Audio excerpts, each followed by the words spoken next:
Today it's time to break free of the art block. I get this after rough patches and I wanted to do something creative, so I tackled watercolours for the first time in ages.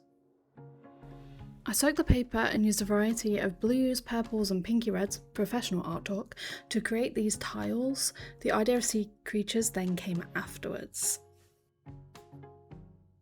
One of the best things about watercolour is the way that the colours blend on the surface, and the effects from this were really cool. At this point I was just picking random pinks, purples and reds from the watercolour palette that I have and seeing what would work, and I love how it turned out. Then I dabbed it off with a bit of kitchen towel just to take away some of the moisture and allow it to dry. I used the opportunity while the other one was drying to do some practice pieces that I plan to come back to at a later date, but these were just a fun way to experiment with watercolour and practice with the medium because it's been a while. Then the best part, my pens. I zoomed in because you can see my phone screen and nobody needs to be reading my messages, thank you very much.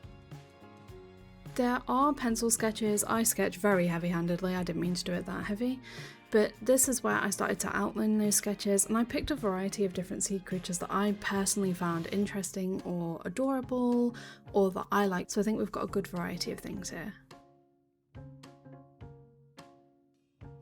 I didn't fully have colours in mind with each one of these. I just aimed to work a bit with the background and the shape of each creature, but I stuck with the same colours from the backgrounds, just more pigmented, so it does match. Watercolour is not my strongest medium, but it is one of my favourites. I use the water brush pens that you fill over paintbrushes for more control, but I'm still really messy, and perfection does not exist when it comes to art, so I just wing it. Speaking of perfectionism, the tape tore the paper and the starfish looks like a puckering something. I think the ray and the octopus are my favourite two out of all of these. They are really charming and adorable, and I'm really proud of how they turned out.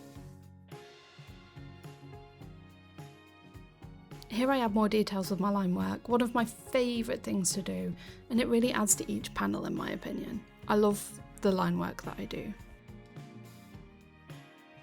Then I go over the extra details with some Posca just to bring a bit of shine and a bit of dimension to it.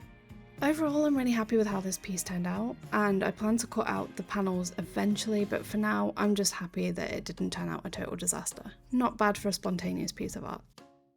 That is all. Thanks for watching, bye!